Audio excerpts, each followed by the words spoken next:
الرجیم بسم اللہ الرحمن الرحیم الحمد لأہلہ والصلاة والسلام علی اہلہا اما بعد فقد قال المعصوم علیہ الصلاة والسلام من لم يشکر المخلوق لم يشکر الخالق۔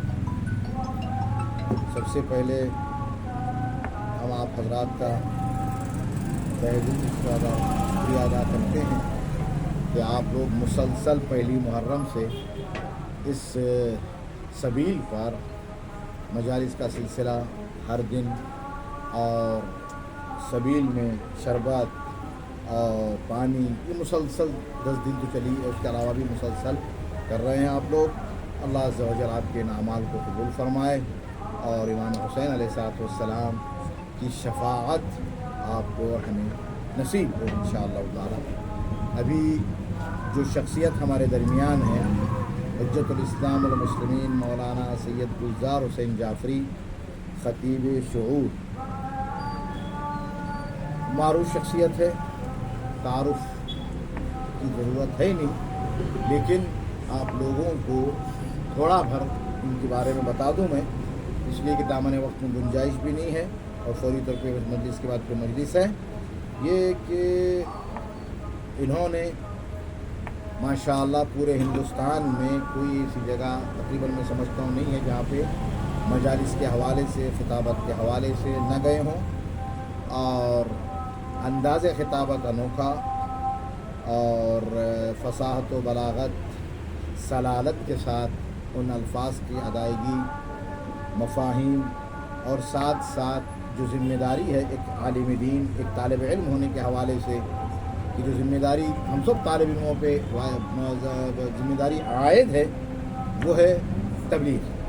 اس کے ساتھ ساتھ جو ہے کیا ہے خطابت کے ساتھ ساتھ تبلیغی گوشوں کو عطا کرتے ہوئے ماشاءاللہ بہترین انداز میں وہ ذمہ داری ادا کر رہے ہیں۔ خداوند عالم موصوف کو بلائے عرضی و سماوی سے محفوظ رکھے، توفیقات میں مزید اضافہ فرمائے اور اسی طریقے سے دن دگنے رات چگنی ترقی عطا کرے تاکہ فرش اعضاء کی خدمت جو صحیح معنوں میں خدمت ہو سکے اور اس فرش اعضاء سے آنے والے عزاداروں کو وہ چیز ملے جس کا مطالبہ اور جس کے لیے امام حسین نے اتنی بڑی قربانی پیش کی۔ ہم قبلہ کے شکر گزار ہیں کہ قبلہ نے ہماری التماس اور گزارشات کو قبول شرف بخشا، طرف قبولیت کے ساتھ ساتھ تشریف لائے، زحمتوں کو برداشت کرتے ہوئے انشاءاللہ تعالی یہ سلسلہ جاری و ساری رہے گا۔ اب دامن وقت میں گنجائش نہیں ہے، قبلہ آپ سے مخاطب ہوں گے۔ آپ حضرات ایک ایک جملے پہ ایک ایک سینٹنس پہ غور کیجئے گا اور اس کے ساتھ ساتھ ان جملوں کو اور ان سینٹنس کو اپنی عملی زندگی میں لانے کی کوشش کریں۔ السلام علیکم ورحمۃ اللہ وبرکاتہ۔ اعوذ باللہ من الشیطان اللعین الرجیم، بسم اللہ الرحمن الرحیم، وبہ نستعین وہو خیر ناصر ومعین۔ قال اللہ الحکیم فی کتابہ المجید، بسم اللہ الرحمن الرحیم، واللہ اخرجکم من بطون امہاتکم لا تعلمون شیئا وجعل لکم السمع والابصار والافئدۃ لعلکم تشکرون۔ ارشاد رب العزت ہو رہا ہے کہ پروردگار عالم نے تمہیں اپنی ماؤں کے پیٹوں سے برآمد کیا اور جس وقت تم نے زمین زندگی پہ قدم رکھا اس وقت لا تعلمون شیئا، تم کچھ نہیں جانتے تھے۔ پھر اس پروردگار کا کرم یہ ہوا کہ تمہیں پیدا کرنے کے بعد تمہیں ذوق سماعت عطا کیا گیا، دیکھنے کی صلاحیت عطا کی گئی اور سمجھنے کے لیے تمہیں دل دیا گیا، اور یہ نعمتیں اس لیے دی گئی ہیں تاکہ تم اپنے رب کا شکریہ ادا کر سکو۔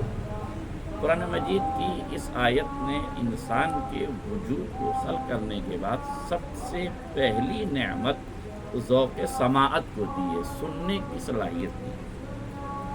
یہ طے ہے کہ اس دور میں میڈیکل سائنس ترقی کر کے یہ بتاتی ہے کہ جو لوگ بول نہیں پاتے وہ لوگ سن بھی نہیں پاتے، یعنی جن سے نعمت تکلم سلب ہوتی ہے ان سے سماعت کی طاقت بھی سلب کر لی جاتی ہے۔ انسان سوچتا ہے کہ ایک نعمت چھینی تھی، کیا یہ ناکافی تھا کہ دوسری نعمت اور چھین لی گئی؟ نہیں، ایک نعمت چھینی گئی ہے یا چھن گئی ہے تو دوسری نعمت اس لیے چھینی گئی ہے تاکہ اس نعمت کے چھیننے کا فلسفہ یہ ہے کہ جو انسان بول نہیں پاتا، اگر وہ سماج کے روزانہ کے تانے سنتا رہتا اور اس میں سننے کی صلاحیت ہوتی تو یہ سماج اتنے تانے دیتا کہ وہ اندر اندر گھٹتا رہتا کہ جواب کیا دے۔ جب جواب دے نہیں سکتا اور سن سکتا ہے تو سن کے سماج کے تانے برداشت نہ کر پاتا۔ اس لیے خدا کا کرم تھا کہ جب اس نے بولنے کی صلاحیت لی تو اس نے ان سے سننے کی صلاحیت سلب کر لی تاکہ سماج کے تانے نہ پڑ سکیں اور ایک گھٹن کی زندگی انسان برداشت نہ کر سکے اور گھٹن کے ماحول میں زندگی نہ گزار سکے۔ اس کا مطلب یہ ہے کہ نعمت تکلم کے سلب ہونے کے بعد خدا نے اس بندے سے دیگر نعمتیں سلب نہیں کی ہیں بلکہ اس پر نعمتوں کا سلسلہ مزید جاری رکھا۔ یہ اس کا کرم ہے کہ اگر کسی وجہ سے، کسی حادثے کی وجہ سے بولنے کی صلاحیت اس نے چھین لی تو اس کے عوض اس نے دوسری چیزوں میں اضافہ کر دیا۔ مثلا جو لوگ سن اور بول نہیں پاتے، اللہ نے ان کی ذہانت کو عام آدمی کی ذہانت سے آگے بڑھا دیا ہے۔ ان کا جو افہام و تفہیم ہے، ان کی جو سننے اور سمجھنے کی جو ان کی صلاحیت ہے، ان کی جو ادراک کی صلاحیت ہے، ان کی جو شعور کی صلاحیت ہے، وہ عام بندوں سے کہیں زیادہ ہوتی ہے۔ اس لیے اگر وہ اپنی اس قوت اور طاقت کا صحیح استعمال کریں تو وہ ان کی ایک سلب کی ہوئی نعمت ان کی ذہانت کو بڑھاتی ہے اور وہ سماج کے لیے پھر ایک ایسا کام کر سکتے ہیں کہ جہاں ان کی زندگی کا اصلی ہدف اور مقصد پورا ہو جائے۔ لہذا زبان کے سلب ہونے کا مطلب ہرگز یہ نہیں ہے کہ انسان اپاہج ہو گیا، انسان مجبور ہو گیا، انسان لاچار ہو گیا، بلکہ اس کا عوض خدا نے اسے عطا کیا ہے۔ اور جو عوض عطا کیا ہے، اب اس کے بعد قرآن مجید نے دوسری جگہ یہ بھی کہا ان السمع والبصر والفؤاد کل اولئک کان عنہ مسئولا۔ جو سماعت کی طاقت دی ہے، جو دیکھنے کی طاقت دی ہے اور جو بولنے کی طاقت دی ہے، یہ اس ہر طاقت اور ہر نعمت کا ہم روز محشر سوال کریں گے کہ ہم نے تمہیں سننے کی صلاحیت دی تھی، اس سے تم نے ذکر الہی سنا، مجلس حسین سنی، یا گانا سنا، فحشیات سنا، لغویات سنا۔ ہم نے تمہیں بولنے کی صلاحیت دی تھی، تم نے اس سے اب اللہ کا کلام پڑھا، تم نے اس سے مجلسیں پڑھی، تم نے اسے نیک باتیں بتائی، یا اس سے فحاشی کرتے رہے، بدماشی کرتے رہے، برائیاں کرتے رہے، بری باتیں کرتے رہے۔ اسی طریقے سے ہم نے تمہیں عقل اور فہم اور ادراک کی صلاحیت دی تھی، تم نے اسے عقل و فہم اور ادراک کا کیا کیا؟ اس کی نعمتوں کا انتظام کیا، اس کی نعمتوں کا استعمال کیا، یا اس کی نعمتوں کا غلط استعمال کیا؟ اگر آپ غلط استعمال کرتے ہیں تو قرآن دوسری جگہ پر کہتا ہے وَلَقَدْ ذَرَانَا لِجَهَنَّمَ كَثِيرًا مِنَ الْجِنِّ وَالْإِنسِ لَهُمْ قُلُوبٌ لَا يَفْقَهُونَ بِهَا وَلَهُمْ أَعْيُنٌ لَا يُبْصِرُونَ بِهَا وَلَهُمْ آذَانٌ لَا يَسْمَعُونَ بِهَا أُولَئِكَ كَالْأَنْعَامِ بَلْ هُمْ أَضَلُّ۔ کہتا ہے ہم جنات اور انسان کی کثیر تعداد کو جہنم میں جھونک دیں گے۔ یہ لوگ وہ ہوں گے کہ جن کے پاس دل تھے مگر دلوں سے سمجھتے نہیں تھے، جن کے پاس کان تھے مگر حق کی باتیں سنتے نہیں تھے، جن کے پاس آنکھیں تھی مگر یہ حق کو دیکھ نہیں سکتے تھے۔ اب اگر پیغمبر نے حق کو دونوں ہاتھوں پہ بلند کیا اور فرمایا من کنت مولا فہذا علی مولا، اور جس نے اس حق کو دیکھ کے اندیکھا کر دیا وہ بھی جہنمی ہے، جس کو بیان کر کے فرمایا کہ من کنت مولا فہذا علی مولا، اس نے سن کے ایک طرف ڈال دیا تو وہ بھی جہنمی ہے، اور جس نے سب کچھ سننے کے بعد بھی اطاعت نہیں کی وہ بھی روز محشر جہنمی ہوگا۔ اس لیے ولایت سب سے بڑی نعمت ہے۔ اس نعمت کے لیے ہمیں سماعت، بصارت اور دل، ان ساری طاقتوں کا استعمال کرنا چاہیے اور ولایت کا پیغام عام کرنا چاہیے۔ الحمدللہ آپ کے دلوں میں جو یہ حب علی ہے، یہ جو ولایت ہے، یہ سب سے بڑا سرمایہ ہے۔ اس کے لیے زبان کی ضرورت نہیں ہے بلکہ میثم تمار اپنی زبان کو کٹوا کر حب علی کا شرف حاصل کرتے ہیں۔ لہٰذا آپ حضرات میثم تمار کی سیرت پر عامل ہیں. بس یہ سمجھ لیجئے کہ انہوں نے زبان کٹوائی تھی اور آپ ذکر اہل بیت اس طرح سے برپا کر رہے ہیں. یہ شرف ہے آپ کے لیے کہ آپ اس دور میں بھی ذکر اہل بیت کو حاصل کر رہے ہیں, تعلیم کو حاصل کر رہے ہیں اور علم دین حاصل کر رہے ہیں. مجھے بتایا گیا کہ آپ ماشاءاللہ مسائل شرعی سے واقف ہیں, احکام شرعیہ سے واقف ہیں. یہ سب آپ کی ذمہ داریاں تھیں جو آپ نے پوری کری. اسی لیے قرآن مجید کہتا ہے کانا کل کانا عنہ مسئولا, تم سب کے سب اس سلسلے سے سوال کیا جائے گا. اب ہمارے پاس آنکھیں ہیں, ہم کیا دیکھ رہے ہیں اس دور میں جو نیٹ کا زمانہ ہے. نیٹ کسے کہتے ہیں؟ نیٹ کہتے ہیں جال کو. جال کہاں ڈالا جاتا ہے؟ ندی میں, سمندر میں. کیوں ڈالا جاتا ہے؟ مچھلیاں پکڑنے کے لیے. لیکن جب ہم اس جال میں مچھلیاں پکڑتے ہیں تو کیا اس میں صرف مچھلیاں آتی ہیں یا کوڑا کرکٹ غلاظتیں بھی آتی ہیں؟ تو جو مچھلی کا شکار کرنے گیا ہے وہ کوڑا کرکٹ کھاتا ہے, غلاظتیں کھاتا ہے یا مچھلی کھاتا ہے؟ مچھلی کھاتا ہے. غلاظت کیا کرتا ہے؟ اسے واپس پھینک دیتا ہے. تو نیٹ دنیا کا ایک جال ہے. جب آپ اپنے موبائل پہ انٹرنیٹ یوز کرتے ہیں تو اس میں خالی اچھی چیزیں نہیں آتی بلکہ ان کے ساتھ ساتھ وہ عریانیت بھی آتی ہے, بے حیائیاں بھی آتی ہیں, پریشانیاں بھی آتی ہیں. اہل عقل, اہل شعور کی ذمہ داری ہے کہ اس انٹرنیٹ سے کچرا نہ کھائیں, کوڑا نہ کھائیں, غلاظت نہ کھائیں, بلکہ پاکیزہ چیزیں کھائیں. الحمدللہ. اب اس سلسلے سے بھی آ جائیں. جب مچھلی آپ نکالتے ہیں تو کیا ہر قسم کی مچھلی کھا سکتے ہیں؟ نہیں. ہماری شریعت میں آپ احکام جانتے ہیں تو شریعت میں حکم ہے کہ ہر قسم کی مچھلی کھانا جائز نہیں ہے, بلکہ کون سی مچھلی؟ چھلکے والی, فلس والی. پروردگار یہ بے چھلکے کی مچھلی تو کیوں نہیں کھانے دیتا؟ کہا بے چھلکے کی مچھلی کھانے سے بے حیائی پیدا ہوتی ہے. تو پروردگار عالم دو لقموں کی لذت کے لیے جب بے حجاب مچھلی کے کھانے کی اجازت نہیں دیتا تو نسل کی تربیت کے لیے بے حجاب خاتون سے شادی کرنے کی اجازت کیسے دے سکتا ہے؟ اس لیے حیا کا خیال ہے. اور آپ کو معلوم ہونا چاہیے کہ تاریخ اسلام میں ایک واقعہ ہے کہ جب عمرو ابن عاص جو معاویہ کا مشیر تھا اور نہایت مکار تھا اور پوری جنگ صفین کے نقشے کو پلٹنے میں اس کا بہت بڑا ہاتھ تھا. مولا کائنات کی فوج میں بغاوت کرنے کی جو سازش تھی وہ عمرو عاص کی رچی ہوئی تھی. جب جناب عمار ابن یاسر قتل کر دیے گئے, شہید کر دیے گئے, تو معاویہ کی فوج میں بھگدڑ مچ گئی کہ پیغمبر نے فرمایا تھا یا عمار قد تقتلک فئۃ باغیہ, کہ تمہیں ایک باغی گروہ قتل کرے گا. لہذا معاویہ کا گروہ باغی گروہ ہے, اس لیے کہ اس نے عمار کو قتل کر دیا. تو یہ عمرو ابن عاص ہی وہ مکار تھا کہ اس نے مولا علی کی طرف جو لوگ تھے یا معاویہ کی طرف جو لوگ تھے ان سے یہ کہا کہ عمار کو کون لے کر آیا تھا؟ علی لے کر آئے تھے, ہم تو نہیں لائے تھے.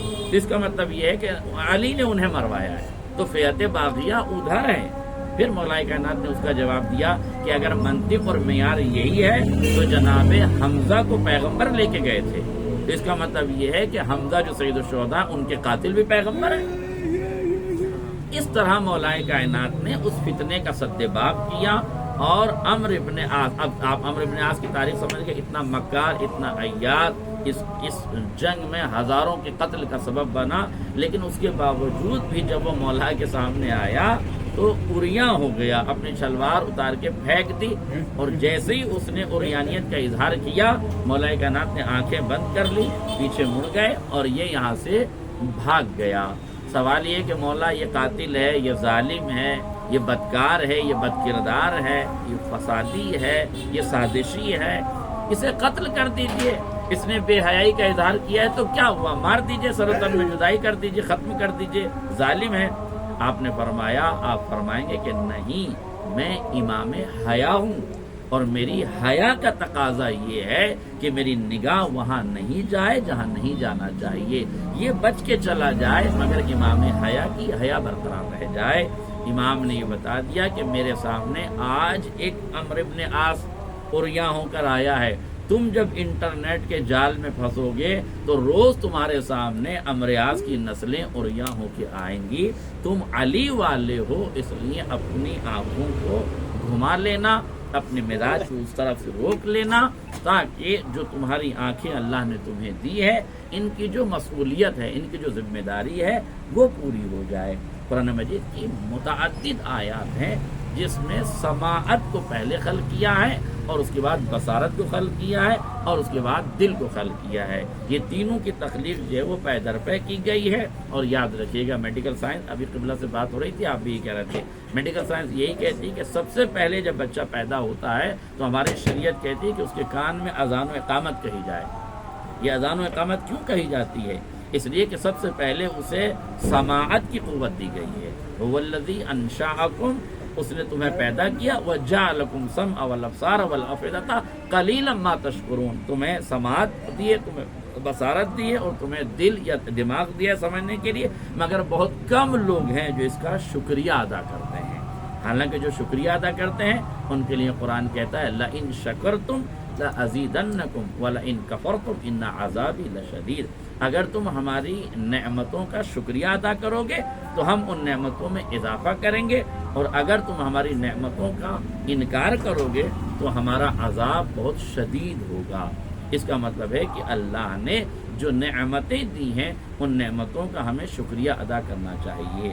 شکریہ کے اضافے کا ہرگز مطلب یہ نہیں ہے کہ اگر ہم زبان سے شکریہ ادا کریں گے تو 2 زبانیں ہو جائیں گی, اگر ہم آنکھ سے شکریہ کریں گے تو 4 آنکھیں ہو جائیں گی, اگر ہم کانوں سے شکریہ ادا کریں گے تو 4 کان ہو جائیں گے. نہیں, پروردگار عالم ان کے بدلے توفیقات عطا کرے گا, ہدایت دے گا, شعور کو بڑھائے گا, ذہن کو توانا کرے گا, قوت سماعت میں اضافہ کرے گا. لہذا ہمیں سب سے پہلے عشق الہی سے سرشار ہونا چاہیے. حدیث قدسی میں یہ ہے کہ پروردگار عالم نے جب لفظ محبت کو خلق کیا تو 100 حصوں میں تقسیم کیا, اور ایک حصہ اس نے پوری کائنات پر بانٹا اور 99 حصے اس نے اپنے لیے. ایک حصے میں کائنات کی وہ تمام محبتیں ہیں جس میں انسان قربانیاں دیتا ہے, ماں باپ کی محبت, بھائی بہن کی محبت, زوجہ شوہر کی محبت, عاشق معشوق کی محبت, یہ ساری محبتیں ایک حصے میں ہیں, اور 99 حصے اس کے پاس محبت کے اس نے رکھے ہیں. تو ہم سوچ سکتے ہیں کہ ہم سے ماں باپ یا دنیا ہم سے کتنی محبت کرے گی جتنی محبت ہمارا خدا ہم سے کرتا ہے. جناب موسیٰ کے بارے میں یا دیگر نبیوں کے بارے میں ملتا ہے کہ انہوں نے دعا کی کہ پروردگار اس قوم پر عذاب نازل کر دے. حکم ہوا نوح کے لیے بھی, جناب موسیٰ کے لیے بھی, کہ موسیٰ مٹی نکالو, مٹی کو پانی سے گوندو اور گوند کے اس سے برتن بناؤ.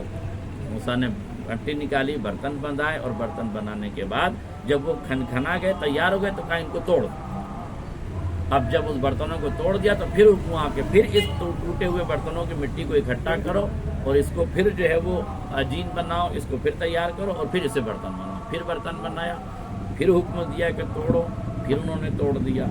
تیسری بار پھر حکم دیا کہ ان برتنوں کو بناؤ. برتن بنائے گئے, دھوپ میں رکھے گئے, کھنائے گئے. پھر حکم دیا کہ ان کو توڑ دو.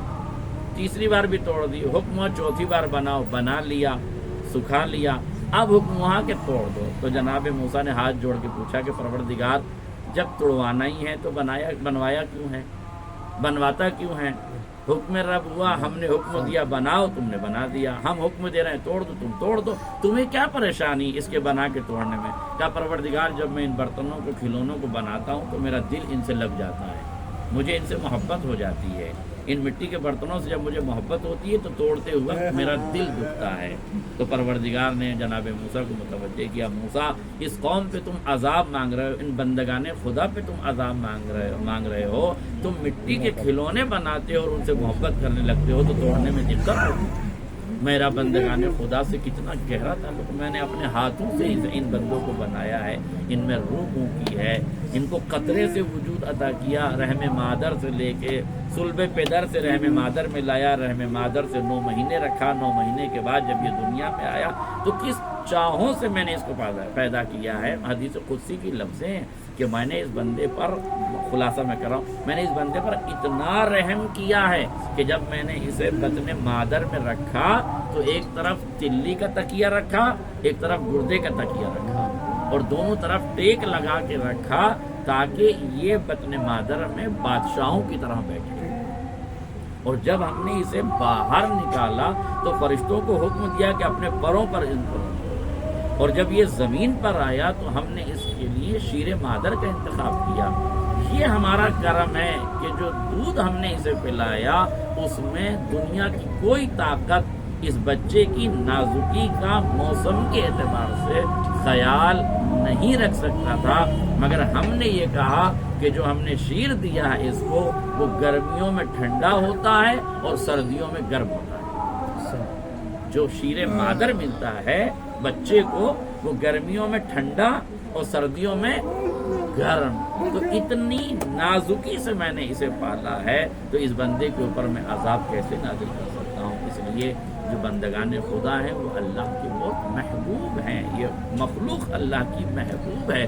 اور یقین جانیے، اسی لیے خدا نے کہا کہ اللہ شرک کو قبول نہیں کرے گا اور ظالم کے ظلم کو قبول نہیں کرے گا۔ مکافات عمل یہ کہ جب ظالم ظلم کرتا ہے تو اسے اس دنیا میں بھی ظلم کا خمیازہ بھگتنا پڑے گا اور آخرت میں بھی انہیں خمیازہ بھگتنا پڑے گا۔ میرے خیال دامن وقت میں گنجائش نہیں ہے، اس لیے میں اس کو یہیں پر منتہی کرتا ہوں۔ مگر ہاں یاد رکھیے گا، فرزند رسول کا عشق ہمارے دلوں میں ایسا ہے کہ اس عشق کو ہمارے وجود سے نکالا نہیں جا سکتا۔ بس میں ایک واقعہ پڑھ دوں تاکہ مسائل بھی ہو جائیں گے اور اسی میں گفتگو تمام ہو جائے گی۔ کہتے ہیں مولانا شرافت حسین صاحب نے ایک واقعہ بیان فرمایا۔ وہ فرماتے ہیں کہ میں یورپ میں تھا اور یورپ میں انجمنیں محرم کے زمانے میں ماتم کیا کرتی تھی، اور ان کا ایک دستور تھا کہ ہر عاشور کی تاریخ میں، یعنی روز عاشورہ جو شہادت امام کا دن ہے، اس دن وہ لوگ کسی ایسی جگہ جاتے تھے کہ جو جیسے جیل میں جانا یا اسپتال میں جانا یا دیگر جگہ جا کے وہ ایک نوحہ پڑھتے تھے اور وہاں ذکر اہل بیت کرتے تھے۔ ایک بار انہوں نے انتخاب کیا مینٹل ہاسپٹل کا، پاگل خانے کا انتخاب کیا، اور وہاں جا کے انجمن نے کہا کہ ہم ایک نوحہ پڑھنا چاہتے ہیں۔ کسی نے کہا کہ کیا آپ ان کا شناختی کارڈ ہمیں دکھا سکتے ہیں کہ ان میں کوئی شیعہ ہے کہ نہیں؟ تو انہوں نے کہا کہ جناب مذہب کا تعلق عقل سے ہوتا ہے، جب ان کی عقل نہیں ہے تو ان کا کوئی مذہب نہیں ہے۔ ہیومینٹی، مانوتا اور انسانیت کے لحاظ سے آپ ان کے ساتھ جو ویوہار کرنا چاہیں کر سکتے ہیں، ہم آپ کو اس کا شناختی کارڈ نہیں دکھا سکتے، آپ کو جو کرنا ہے کر لیجیے۔ کہا بات آپ کی ٹھیک ہے، ہم ایک نوحہ پڑھنا چاہتے ہیں۔ اب انہوں نے جیسے ہی یا حسین کی صدائیں بلند کی، سارے دیوانے اور پاگل جو ہے وہ ایک دوسرے کو دیکھنے لگے اور سب اپنے اپنے کاموں میں مست و مگن تھے کہ ایک دیوانہ ایسا تھا جو انجمن کی طرف آیا اور جیسے جیسے یہ ماتم کرتے رہے وہ ماتم کرتا رہا، جیسے جیسے یہ نوحہ پڑھتے رہے وہ زارو قطار روتا رہا، گریا کرتا رہا، نوحہ سنتا رہا، گریا کرتا رہا۔ جب بہت دیر تک انجمن نوحہ پڑھ چکی اور انجمن اسے بھی دیکھتی رہی، وہ انجمن کو دیکھتا رہا، جب انجمن نے نوحہ پڑھ لیا اور جب وہ جانے لگی تو انہوں نے کہا اس آفیسر سے کہ ہمیں کسی کا شناختی کارڈ نہیں چاہیے مگر اس بندے کا شناختی کارڈ دکھا دو، اس لیے کہ سارے دیوانے اپنے اپنے کاموں میں لگے رہے مگر یہ ہماری آواز پر ماتم بھی ہمارے ساتھ کرتا رہا اور روتا بھی رہا، آخر یہ کون ہے؟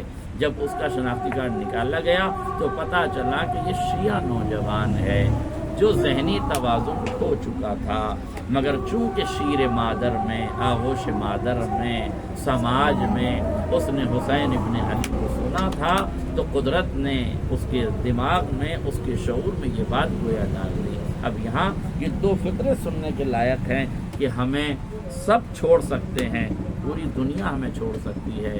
محبت کرنے والی ماں نے چھوڑ دیا، پاگل خانے چلا گیا، زوجہ نے چھوڑ دیا، پاگل خانے چلا گیا، اولاد نے چھوڑ دیا، پاگل خانے چلا گیا، سماج نے چھوڑ دیا، پاگل خانے چلا گیا، ذہن نے چھوڑ دیا، دیوانہ ہو گیا، مگر ایک حسین ابن علی ہے کہ جس نے انسان کو نہیں چھوڑا، اس کے دل میں موجود ہیں، اس کے سینے میں موجود ہیں، اس کی اداؤں میں موجود ہیں۔ اس کا مطلب یہ ہے کہ حسین ہمیں کبھی نہیں چھوڑتے ہیں، حسین ہمارے ساتھ ہیں، بس شرط یہ ہے کہ ہم امام حسین کے مخلص بن جائیں، ان کے دین کو سمجھنے لگ جائیں اور ان کی قربانیوں کو سمجھنے لگ جائیں۔ آپ اگر نہیں بول پا رہے ہیں تو بالکل پریشان نہ ہوں۔ حسین ابن علی نے کربلا کے تپتے ہوئے ریگزار پر ایک ایسے بچے کی بھی قربانی دی تھی جو بول نہیں سکتا تھا، جو فوج اشقیاء سے لڑ نہیں پاتا تھا، مگر تاریخ مظلومیت میں لکھا گیا کہ جب علی اصغر کو حسین خیمے سے میدان میں لائے ہیں، 3 بھال کا تیر چلے کمان میں جوڑا گیا۔ علامہ ایک تاریخ میں ایک ذاکر نے لکھا ہے، بہت خوبصورت جملہ، کتاب لکھی تاریخ شہزادے علی اصغر آغا مہدی لکھنوی کی لکھی ہوئی یہ کتاب ہے۔ اس میں آپ لکھتے ہیں کہ اس تیر کی 3 خاصیتیں تھیں۔ تیر انداز کی ایک خاصیت تھی، تیر انداز کی خاصیت یہ تھی جب وہ تیر چلاتا تھا تو 7 لوہے کی چادریں پھاڑتا ہوا اس کا تیر ہدف اور نشانے پہ پہنچ جاتا تھا۔ اور اس تیر کی 3 خاصیتیں تھی، تیر کا قد علی اصغر کے قد سے بڑا تھا، تیر کا وزن علی اصغر کے وزن سے زیادہ، اور کیوں نہ ہو جس بچے نے صرف 18 دن چین سے غذا پائی ہو، 5 مہینے 12 دن جو عرب کے چلچلاتے ہوئے صحراؤں کا سفر کرتا رہا ہو، اور آپ جانتے ہیں کہ جب انسان گھر میں غذا کھاتا ہے تو گھر کی غذا اور ہوتی ہے، جب سفر میں غذا کھاتا ہے تو سفر کی غذا اور ہوتی ہے، جب ماں کو غذا ملتی ہے تو بچے کو دودھ پلاتی ہے، جب ماں کو غذا نہیں ملتی تو بچے کو غذا کہاں سے ملے گی؟ اور یہ سفر وہ سفر تھا جہاں اکبر کا چہرہ کملایا ہوا تھا، عباس غازی کا چہرہ کملایا ہوا تھا، جہاں جوانوں کے چہرے کملا رہے تھے، وہاں علی اصغر کا حال کیا ہوا ہوگا آپ سمجھ سکتے ہیں۔ اس لیے ماں نے جو آسان دنوں میں جو دودھ پلایا ہے اس کی مدت 18 دن ہے، جو مشکلوں میں شیر خورانی کی ہے اس کی مدت 5 مہینے 12 دن ہے۔ اسی لیے روایت کہتی ہے جیسے ہی 3 بھال کا تیر چلہ کمان سے چلا فانقلب الصبی علی ید الامام، بچہ باپ کے ہاتھوں پہ منقلب ہو گیا۔ اس لیے کہ جب کوئی بھاری چیز ہلکی چیز پہ آ کے لگتی ہے تو اس چیز کو پلٹ دیتی ہے۔ چونکہ علی اصغر کا وزن کم تھا، تیر کا وزن زیادہ تھا، اور دوسری روایت کی کہتی ہے قتل الصبی من الاذن الی الاذن، بچہ ایک کان سے دوسرے کان تک ذبح ہو گیا۔ اس لیے کہ جو تیر ہے وہ اونٹ کی گردن کو نہر کرنے کے لیے استعمال ہوتا ہے۔ ذرا تصور کریں، کہاں 6 مہینے کے بچے کی گردن اور کہاں اونٹ کی گردن۔ اس لیے روایت کہتی ہے جیسے ہی علی اصغر کی گردن پہ تیر لگا بچہ ذبح ہوا اور تیر حسین کے بازو پہ پیوست ہو گیا۔ عجب نہیں علی اصغر نے ہاتھوں کو جوڑ کے خیمے کا رخ کر کے کہا اماں مجھے معاف کر دینا، میں بابا کی حفاظت نہ کر سکا، اس لیے کہ تیر میرے قد سے بڑا تھا، تیر میری گردن کو کاٹتا ہوا بابا کے لگ گیا، میں بابا کا بازو نہ بچا سکا۔ اور شاید یہی وجہ ہے کہ جب حسین نے اس چلو میں خون کو لیا، اور روایت کہتی ہے جناب مرزا دبیر کا ایک شعر ہے، میں ختم کر دوں دعا۔ مرزا دبیر فرماتے ہیں دکھ اتنے پائے چین بھی جتنا کیا نہ تھا، 18 دن سکون کے ہیں، 5 مہینے 12 دن مشکلوں کے ہیں، دکھ اتنے پائے چین بھی جتنا کیا نہ تھا، اور خون اتنا اگلا دودھ بھی جتنا پیا نہ تھا۔ حسین علی اصغر کو لے کر خیمے میں آئے، جناب سکینہ خیمے میں سے باہر آئی۔ بچیوں کی عادت ہوتی ہے جب باپ کہیں جاتا ہے تو انتظار میں بیٹیاں دروازے پہ آ جاتی ہیں۔ جیسے ہی حسین دروازے کے قریب پہنچے، ماں سے پہلے سکینہ آ گئی، آوازی بابا شکر ہے خدا کا میرا بھائی پانی پی کے آ گیا، میں پیاسی رہ گئی۔ حسین نے ابا کا دامن ہٹایا، سکینہ نے دیکھا بھائی کا من کا ڈھلا ہوا ہے، گردن سے خون جاری ہے، اتنے میں جناب رباب آ کے فرماتی بنیا مثلک ینہر، اے میرے لال کیا تجھ جیسے بچے بھی نہر کیے جاتے۔ انا للہ و انا الیہ راجعون۔ رضا بقضائہ وتسلیما لامرہ وسیعلم الذین ظلموا ای منقلب ینقلبون۔ ربنا تقبل منا انک انت السمیع العلیم۔ یا رب الحسین بحق الحسین اشف صدر الحسین بظہور الحجہ۔ کریم پروردگار ہماری عبادت کو قبول فرما، ان آنسوں کو رومال حضرت زہرا میں جگہ عنایت فرما۔ کریم پروردگار حاضرین سامعین کی دلی تمناؤں کو پوری فرما، ان کے علم اور ہنر میں ترقی عطا فرما۔ کریم پروردگار اس قوم کو کسی کا محتاج نہ رکھنا، کوئی غم نہ دینا سوائے غم مظلوم کربلا کے۔ کریم پروردگار ان کے علم و ہنر میں اضافہ فرما، ان کے فہم و ادراک میں اضافہ فرما۔ اللہ کریم پروردگار اپنی نعمتوں کو اس قوم پر دگنا اور تگنا فرما۔ کریم پروردگار واسطہ محمد و آل محمد کا امریکہ اور اسرائیل جیسی ظالم طاقتوں کو نصف و نابود فرما۔ کریم پروردگار جنت البقیع میں عالی شان روضہ تعمیر فرما، آل سعود اور آل یہود کو نصف و نابود فرما۔ مالک اس عبادت کو قبول فرما، مزید اس عبادت کی توفیق عنایت فرما۔ مالک اور امتحان نہ لے، امام زمانہ ان کے ظہور میں تعجیل فرما اور ہمیں ان کے انصار